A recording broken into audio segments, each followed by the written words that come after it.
नमस्कार दोस्तों, देखो सीखो स्टडी में आप सभी लोगों का स्वागत है। दोस्तों, सामान्य ज्ञान का सेट नंबर 21 आ चुका है। अगर आप एग्जाम देने जा रहे हो यूपीडब्ल्यूएससी पीईटी का, पुलिस का, या फिर दोस्तों जूनियर असिस्टेंट का, यूपीडब्ल्यूएससी का, video, VPO, railway, SSC, GD, MTS, tradesman, group D, RPF, Delhi police, कोई भी एग्जाम देने जा रहे हैं जिसमें आपके जो सामान्य ज्ञान पूछे जाते हैं, तो सभी प्रतियोगी परीक्षाओं के लिए इंपॉर्टेंट होगा। और 100% जो हम सीरीज चला रहे हैं इससे क्वेश्चन फंसने के चांसेस हैं। जैसे कि क्वेश्चंस का आप लेबल देखेंगे तो आपको खुद ही पता चलेगा। सबसे पहला नंबर जो क्वेश्चन है, इनमें से यमुना नदी के किनारे दोस्तों कौन सा शहर बसा हुआ है? तो यमुना नदी के किनारे दोस्तों इनमें से ऑप्शंस में से आप देख रहे हैं, यहाँ पर क्या राइट आंसर हो जाएगा? आगरा यहाँ पर राइट आंसर हो जाएगा, यमुना नदी के किनारे। ठीक है, तो याद रखिएगा। साथ ही साथ दोस्तों जो है कुछ नदियां हैं जिनके किनारे जो प्रमुख शहर हैं, याद रखेंगे। गंगा जो नदी है उसके किनारे हरिद्वार, कानपुर, पटना, वाराणसी है। झेलम के किनारे दोस्तों श्रीनगर है। कृष्णा किनारे विजयवाड़ा, सरयू किनारे अयोध्या, और गोमती के किनारे दोस्तों लखनऊ। ब्रह्मपुत्र के किनारे जो है वो गुवाहाटी और डिब्रूगढ़। नेक्स्ट बात करेंगे, प्रमुख नदियां एवं उनके उद्गम स्थलों में कौन सा दोस्तों जो है सुमेलित नहीं है? स्थलों का दोस्तों कौन सा इसमें से जोड़ा जो है सुमेलित सही नहीं है, वो आपको बताना है।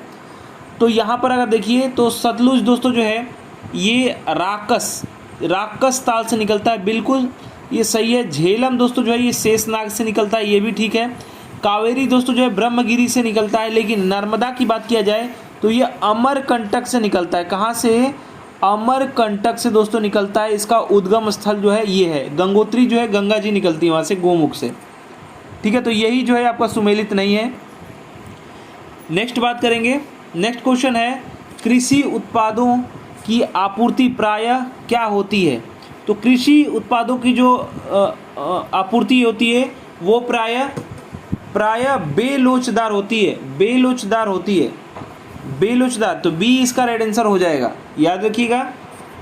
ठीक है, कृषि उत्पादों को जो है बेलोचदार होता है। और कृषि उत्पाद में दोस्तों भारत में जो प्रमुख फसल है वो आपका चावल और गेहूं है। 48% रोजगार दोस्तों कृषि क्षेत्र से उपलब्ध होता है।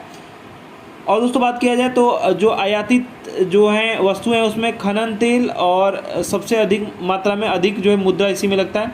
नेक्स्ट बात करेंगे, नीली क्रांति किससे संबंधित है? तो ये किससे संबंधित है नीली क्रांति? जानते हैं, मत्स्य उद्योग से या फिर मत्स्य पालन से संबंधित है, मछली पालन से। तो डी इसका राइट आंसर हो जाएगा। मत्स्य पालन में जो सबसे प्रथम स्थान पर है वो है कौन सी? चीन है। और भारत में दोस्तों जो है पश्चिम बंगाल में, वेस्ट बंगाल में दोस्तों सबसे ज़्यादा जो है मछली पकड़ा जाता है। ठीक है, हरित क्रांति दोस्तों जो है कृषि से रिलेटेड है। अमृत क्रांति जो है जल से रिलेटेड है। जब अमृत क्रांति की बात किया जाएगा तो जल संरक्षण याद रखिएगा। पीली क्रांति जब बात किया जाएगा तो तिलहन और दलहन से संबंधित है। तिलहन अगर दलहन दोनों आ जाता है तो तेल वाला पहले लगाएंगे। नेक्स्ट बात करेंगे, इंडियन ऑयल कॉरपोरेशन यानी IOC का सबसे बड़ा रिफाइनरी कहाँ स्थित है? तो ये दोस्तों रिफाइनरी जो सबसे बड़ा है वो है आपका ऑप्शंस में से वो आपका पारादीप दोस्तों ये है। ये कहाँ है? ये उड़ीसा में है। ये उड़ीसा में है और इसका जो टन में क्षमता है वो है 15 टन। ठीक है, याद रखिएगा। उसके बाद दोस्तों जो है पानीपत हरियाणा वाला, उसका भी 15 टन क्षमता है। और मथुरा वाला दोस्तों यूपी में जो है वो उसका 8 टन है। और हल्दिया वाले का भी 8 टन है, पश्चिम बंगाल में जो है। और याद रखिएगा IOC यानी कि इंडियन ऑयल कॉरपोरेशन का जो स्थापना है वो आपका जो है 1964 में हुआ है और मुख्यालय नई दिल्ली है। नेक्स्ट बात करेंगे, निम्नलिखित में से कौन सी फसल खरीफ की नहीं है? नहीं वाला बताना है। तो दोस्तों देखिए यहाँ पर जो मक्का है वो दोस्तों क्या है? ये आपका जो है रबी फसल में बोई जाती है, याद रखिएगा। और खरीफ में भी बोई जाती है, तो इसको तो अभी करेंगे नहीं। कौन सी खरीफ नहीं है? तो मक्का भी हो जाता है। अगर बात किया जाए दोस्तों इनमें से तो मसूर जो है वो नहीं है। कौन सी नहीं है? मसूर जो है वो नहीं है। ठीक है, खरीफ में दोस्तों जो है आप जानते हैं धान आता है और जो है क्या कहते हैं रबी में आपका गेहूँ। तो फसलों की बुआई के आधार पर बांटा गया है। मैंने उसके लिए ट्रिक भी दे रखा है, उसको देख लीजिएगा। रबी फसल और खरीफ फसल देखो सीखो स्टडी ट्रिक लिख दीजिएगा, ठीक है, नहीं तो मैं फिर लेटेस्ट भी बना दूंगा। नेक्स्ट बात करेंगे, केंद्रीय सांख्यिकी संगठन, ये दोस्तों जो है यानी CSO, ठीक है, सेंट्रल स्टैटिकल जो है ऑर्गेनाइजेशन इसको बोलते हैं, ठीक है, द्वारा पहला देशव्यापी आर्थिक सर्वेक्षण कब कराया गया? ये दोस्तों जो देशव्यापी आर्थिक सर्वेक्षण हुआ है वो आपका 1951 में हुआ है, तो आपका सी राइट आंसर हो जाएगा। 51 में हुआ है, 1951। नेक्स्ट बात करेंगे, वर्ष 2011 की जनगणना के अनुसार निम्न में से किस राज्य में बालक बालिका का अनुपात सबसे कम है? सबसे कम पूछा जा रहा है, तो याद रखिएगा 2011 जनगणना के अनुसार दोस्तों हरियाणा राज्य में बालक बालिका का जो है अनुपात सबसे कम था। याद रखिएगा जो है 1000 जो है बालक पे बालिका का जो है रैंकिंग वहाँ पे बताते हैं, तो यहाँ पर जो है 879 दोस्तों था, ठीक है, लिंगा अनुपात, याद रखिएगा 879, ठीक है। चलिए, और कुछ इंपॉर्टेंट पॉइंट्स ये है कि 2011 की जनगणना के अनुसार 74.04% जो है साक्षरता दर थी पूरे देश की, ठीक है, भारत देश की, जिसमें पुरुष का जो है 82.14 था, और महिला की बात करें तो 65.46%, ठीक है। नेक्स्ट बात करेंगे, भारत की पार्लियामेंट का उद्घाटन किस सन में हुआ था? ये पुराना वाले की बात हो रही है, ये आपका हो जाएगा, क्या हो जाएगा, 1927 में हुआ था, याद रखिएगा 1927 में, बहुत बार ये भी एग्जाम में आ चुका है। नेक्स्ट बात करेंगे, भारतीय संविधान के अंतर्गत निम्नलिखित में से कौन सा जो है मूल कर्तव्य नहीं है? तो मूल कर्तव्य जो है लोक चुनाव है, इसमें मतदान करना, ये मूल कर्तव्य है कि नहीं है? तो दोस्तों यही नहीं है। और बात किया जाए मूल कर्तव्य का, देखिए मतदान दिवस आ जाता है 25 जनवरी, याद रखिएगा 25 जनवरी दोस्तों जो है वो मतदान दिवस है। साथ ही साथ मूल कर्तव्य या फिर जिसको मौलिक कर्तव्य भी कहते हैं, ये दोस्तों जो है ये लिया गया आपका सोवियत संघ से, या फिर कहा जाए कि रूस से लिया गया है, ठीक है। और जो है भाग 4 का दोस्तों क में है, और अनुच्छेद जो है 51 के क में दोस्तों ये वर्णित किया गया है, ठीक है। और जो है मूल संविधान का भाग दोस्तों ये नहीं था, और सरदार स्वर्ण सिंह समिति जब 1976 वाली है, इसमें 42वां संविधान संशोधन के द्वारा दोस्तों इसको जोड़ा गया, और वर्तमान में जो है मौलिक कर्तव्य 11 हैं। ए राइट आंसर हो जाएगा।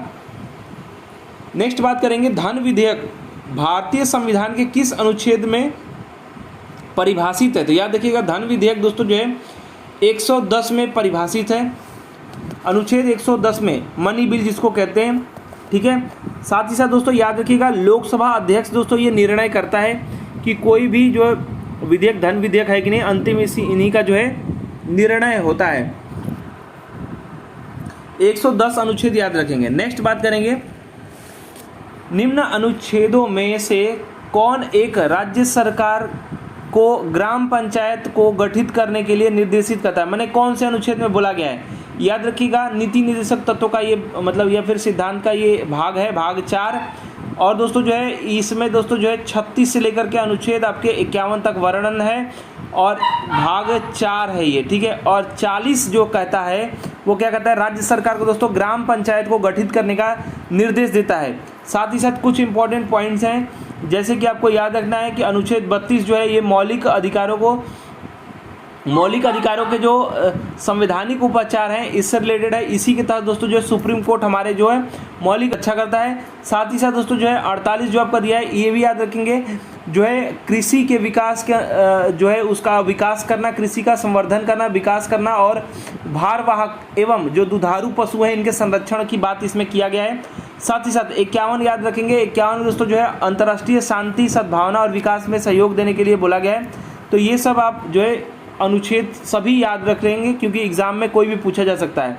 यहाँ पर ग्राम पंचायत वाला 40 हो जाएगा। नेक्स्ट बात करेंगे, विटामिन और रोगों के निम्न युग्मन में से कौन सा सही जो है सुमेलित नहीं है? देखिए विटामिन ए की कमी से रतौंधी रोग होता है, बिल्कुल सही है। विटामिन बी की कमी से बेरी रोग होता है, विटामिन सी की कमी से स्कर्वी रोग होता है, लेकिन मलेरिया नहीं होता। विटामिन डी की कमी से क्या होता है, रिकेट्स होता है, रिकेट्स, सूखा रोग यूज़ किया जाता है, रिकेट्स होता है, याद रखिएगा विटामिन डी की कमी से। तो यही जो है सुमेलित नहीं है, नहीं पूछा गया था।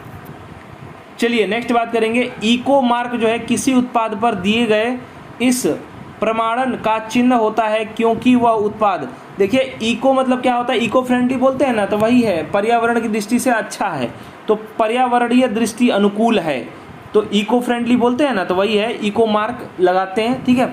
तो यही इसका राइट आंसर हो जाएगा। इको मार्क दोस्तों जो है 1992 से दिया जाता है और इसका जो चिन्ह है वो मिट्टी का घड़ा है, बना देते हैं, मिट्टी का घड़ा बन नहीं रहा है, जैसे भी समझ लीजिए। और दोस्तों जो ISI जो मार्क है ये दोस्तों कब से दिया जाता है, याद रखेंगे 1955 से औद्योगिक उत्पादों पर दिया जाता है, जैसे इलेक्ट्रिक उत्पाद हो गए, ठीक है, गैस चूल्हा इत्यादि बहुत सारी चीज़ों पे दिया जाता है, ठीक है। नेक्स्ट बात करेंगे, कच्चे आम सिकुड़ जाते हैं जब लवण जल में उनका अचार बनाया जाता है। अचार बनाते हैं तो कच्चा आम होता है, जानते हैं। यह परिघटना किससे संबंधित है, याद रखिएगा, कच्चा आम से हम जब अचार बनाते हैं तो वो सिकुड़ जाते हैं, ये घटना कहलाती है, याद क्या है, परासरण इसको कहते हैं। ये परासरण ऐसे लिखाता है, ये प्रसारण नहीं होगा, परासरण कहते हैं दोस्तों, याद रखिएगा। ऑप्शन ए ही होगा, लेकिन ऑप्शन लिखने में ये मिस्टेक हो गया है, ठीक है। परासरण की जो है परिघटना कहलाती है जब, ये तो सिकुड़ा है ना, तो जब क्या होगा, जब वो फैल जाएगा, जब पदार्थ फैलता है तो क्या कहते हैं, बोलेंगे उत्क्रमण परासरण या फिर कहेंगे प्रति परासरण। इसी के आगे अगर प्रति लग जाएगा तो वो जो है फैलने वाला हो जाएगा, ठीक है। नेक्स्ट बात करेंगे, निम्न धातुओं को उनकी अभिक्रिया के अनुसार दोस्तों जो है इसको लगाना है क्रम में, ठीक है, व्यवस्थित करना है। तो याद रखिएगा, सबसे ज़्यादा जो अभिक्रियाशील है वो है पोटेशियम धातु और सबसे कम जो है वो सोना है, ठीक है। 2 पॉइंट याद रखेंगे, लेकिन यहाँ पर तो ऐसा कुछ दिया नहीं हुआ है, तो अभिक्रिया के हिसाब से सोडियम सबसे ज़्यादा हो गया, उसके बाद मैग्नीशियम, फिर उसके बाद अल्मोनियम और फिर जिंक। यानी ऑप्शन नंबर ए में जो लगाया गया है वो बिल्कुल ठीक जो है लगाया गया है, सही क्रम यहीं पर लगाया गया है, ठीक है। नेक्स्ट बात करेंगे, प्रतिजन या जिसे एंटीजन कहा जाता है, एक ऐसा पदार्थ है जो, एंटीजन क्या है, एंटीजन दोस्तों प्रतिरक्षी होता है, तो ये दोस्तों प्रतिरक्षियों का निर्माण को बढ़ावा देता है, ठीक है। इसी को तो बोलते हैं, ये जो है प्रतिरक्षियों का जो है, या फिर प्रतिरक्षी कहिए, एंटीजन कहिए, प्रतिजन कहिए, एक ही बात है, ठीक है। यह दोस्तों क्या होता है, RBC में पाया जाता है, जो है लाल रक्त कणिकाओं में दोस्तों ये पाया जाता है। और प्रतिजन दोस्तों जो है एक प्रकार का क्या होता है, प्रोटीन होता है। प्रतिजन दोस्तों 2 प्रकार के होते हैं, A और B 2 प्रकार के होते हैं, ठीक है, याद रखिएगा। और एंटीबॉडीज़ की जब बात आएगी तो वो दोस्तों WBC में पाए जाते हैं। एंटीबॉडीज़ दोस्तों ये भी एक प्रकार का प्रोटीन ही है, इसमें एंटीबॉडीज़ जो है छोटा a और छोटा b से प्रदर्शित करते हैं, 2 प्रकार के ये भी होते हैं। RH फैक्टर की खोज भी याद रखिएगा 1940 में दोस्तों जो है लैंड स्टीनर और जो है वह वीनर ने किया था, ये भी पॉइंट याद रखेंगे 1940 में। नेक्स्ट बात करेंगे, फीफा विश्व कप 2026 की मेज़बानी का अधिकार किस देश ने जीता है। तो दोस्तों इसमें जो राइट आंसर आपका हो जाएगा वो आपका अमेरिका, मैक्सिको, कनाडा, यानी सभी ने जीता है, यानी कि इसका जो राइट आंसर हो जाएगा वो हो जाएगा डी, ठीक है। मेज़बानी का जो अधिकार है वो अमेरिका, मैक्सिको, कनाडा संयुक्त रूप से ये जीते हैं। और दोस्तों कतर वाला याद रखिएगा, कतर जो है, कतर में आयोजित जो फीफा वर्ल्ड कप 2022 वाला है, इसका खिताब अर्जेंटीना जीता था। क्या, अर्जेंटीना ने दोस्तों जो है जीता था, याद रखिएगा अर्जेंटीना ने, ठीक है। कहाँ हुआ था, कतर 2022। नेक्स्ट बात करेंगे, BBC Indian sports women of the year पुरस्कार 2022 किसने जीता। याद रखिएगा BBC का जो है पुरस्कार जो जीता है वो मीराबाई चानू ने जीता है, और दूसरी बार, लगातार 2 बार दोस्तों जो है प्रथम एथलीट हैं जिन्होंने 2 बार जो है ये पुरस्कार जीता है, मीराबाई चानू, याद रखिएगा बी राइट आंसर हो जाएगा। नेक्स्ट बात करेंगे, इज है, is good is my word. दोस्तों ये नामक पुस्तक के लेखक पूछा जा रहा है, तो इसके जो लेखक हैं वो हैं KM चंद्रशेखर। क्या हैं, KM चंद्रशेखर हैं, ठीक है, याद रखिएगा। ये 2007 से 11 तक दोस्तों जो है ये क्या रहे, कैबिनेट सचिव भी रहे हैं, ठीक है। नेक्स्ट बात करेंगे, my life is a comrade, ये पुस्तक किसने लिखा है, आत्मकथा है, आत्मकथा है, किसने लिखा है, बहुत ही इंपॉर्टेंट है और एग्जाम में पूरा पूछे जाने की संभावना है। KK शैलजा जी ने लिखा है, KK शैलजा जी ने। और दोस्तों जो है के शैलजा ने जो है ये पूर्व जो है स्वास्थ्य मंत्री हैं रही हैं, और मंजू सारा राजन के साथ मिलकर के इन्होंने आत्मकथा को लिखा। मंजू सारा राजन के साथ मिलकर के, इनके साथ मिलकर के के शैलजा जी की आत्मकथा है, इन्होंने लिखा। ठीक है, याद रखिएगा। नेक्स्ट बात करेंगे, फरवरी 2023 में साइक्लोन क्या है, नाम गैब्रियल किस देश को दोस्तों प्रभावित किया? तो ये जो है गैब्रियल जो आया था फरवरी 2023 में आया था, ये भी याद रखिएगा। और न्यूजीलैंड को दोस्तों प्रभावित किया। और इस चक्रवात के कारण क्या हुआ, न्यूजीलैंड में दोस्तों जो है राष्ट्रीय आपातकाल की घोषणा भी की गई थी। ठीक है, याद रखिएगा, ए इसका राइट आंसर हो जाएगा।